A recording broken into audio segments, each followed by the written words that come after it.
Hi folks, with Tacitus today, your pushback channel, and thank you for joining this audio live stream. In this essay, I'd like to talk about the difference between how the media, the globalist controlled activist propaganda media, had a difference when they are dealing with someone who's, for example, pro-mass migration or someone who may question it.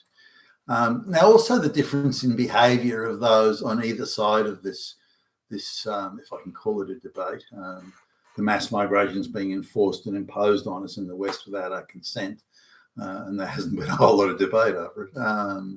To even question it, though, is to be denounced as a Hitler-loving Nazi. But the difference in the two now, there's a politician recently questioned the not only the rate of mass migration, but the so many people were illiterate in their own language. Illiterate peasants were coming in who'd never worked in their lives. Many had never seen a flushing toilet or a light switch, and these sorts of things.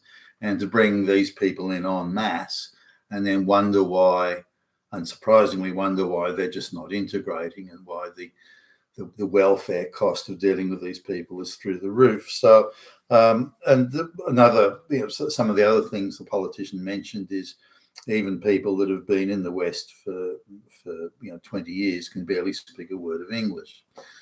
So now he made these comments that were hardly controversial; they're factually true. So, and again, I don't think they're controversial. If you're going to bring in masses of IQ 70 illiterate peasants from the third world, it's not very reasonable to expect them to speak crisp, clear English within even a moderate space. If they go into ghettos and so on, their children that are born in the West will still talk with heavy accents. And you see this in the United States, where children of Mexican immigrants, for example, or South American immigrants, or illegals, mostly illegals, are born in the United States, and they still speak English with a heavy Latino accent, even though they've been through the entire school system and were born in the US. So this is not an unreasonable thing to point out. It's very difficult to integrate into a society and assimilate if you can speak little or none of the language, and you come from such a vastly alien culture. So again, factually true what the politician said, and nothing that I would see, at least, is controversial. It's a statement of fact and a statement of the obvious. Nonetheless, this particular politician was, given an avalanche of invites onto very leftist talk shows and news segments and interviews, and dragged onto panels that are full of leftists, and in a very coordinated attack dog fashion, they go after this guy. And it's the setup is, and we have here politician Billy Bob from the far right, well-known Nazi and fascist, swastika waving, Hitler is his best buddy, yeah. What are you going to say for yourself, you motherfucking Nazi? And so it's very much the build-up, and he's presented as the epitome of evil. And then, so the guy, in this instance, and many others that I've seen, they go into backpedal mode. They start apologising, grovelling, and simpers. Oh, I didn't really mean that. All I meant was, and what I was trying to say was, and I apologise for the hurt I may have caused.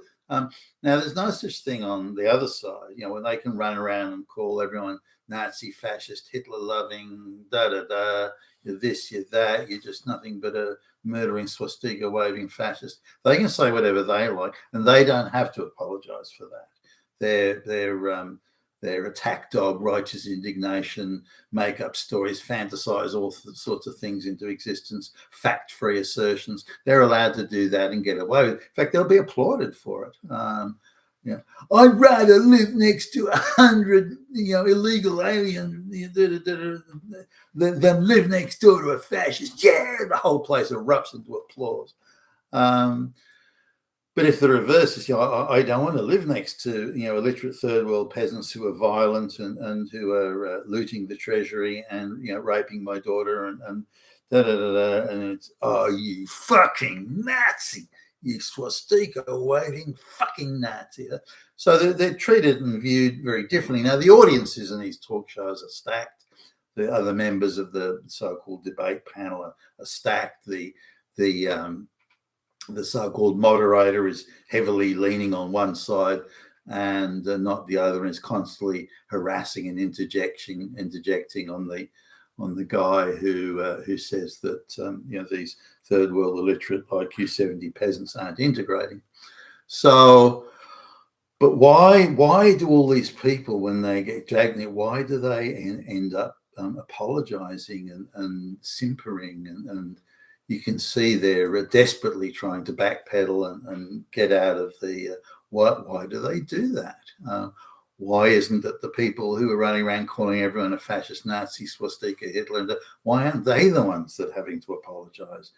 After all, they're the ones who are telling the lies. They're the ones that are fantasizing all sorts of alleged evils. Whereas the guy talking about, the politician here talking about the non-integration is absolutely 100% factually true. And no one is arguing the facts.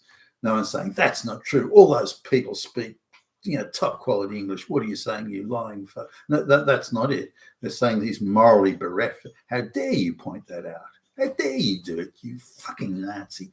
So it's very different in the way they're handled. But it's very annoying to watch this. Why do they sit there and take it?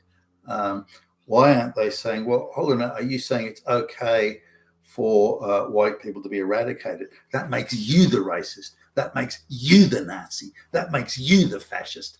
Stop pretending that you're the evil one. You're the epitome of, and so on. Go on the counterattack. Don't take this sort of stuff.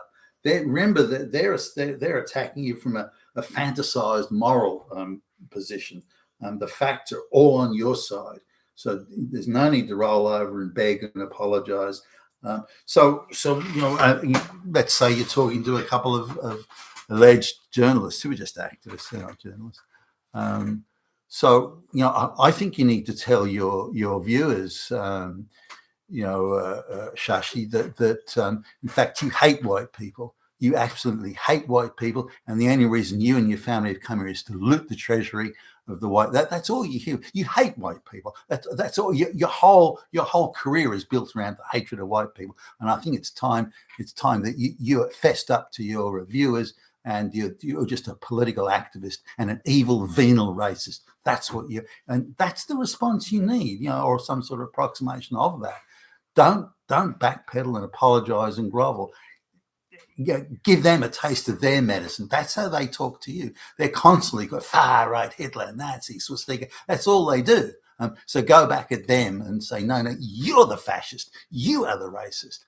And you're pretending to be a journalist. You're not a journalist at all. You're just an activist. You're just a race hustling, grifting activist. That's all you are. And your viewers need to understand that sort of thing. And this needs to be the response. And this needs to be the pushback. Because at the moment, anyone that questions mass migration is dragged in front of these talk shows and panels, and in a pre-arranged, pre-organised, and I think in most cases pre-scripted attack dog. They all go after the person who then buckles and goes under and starts babbling apologies.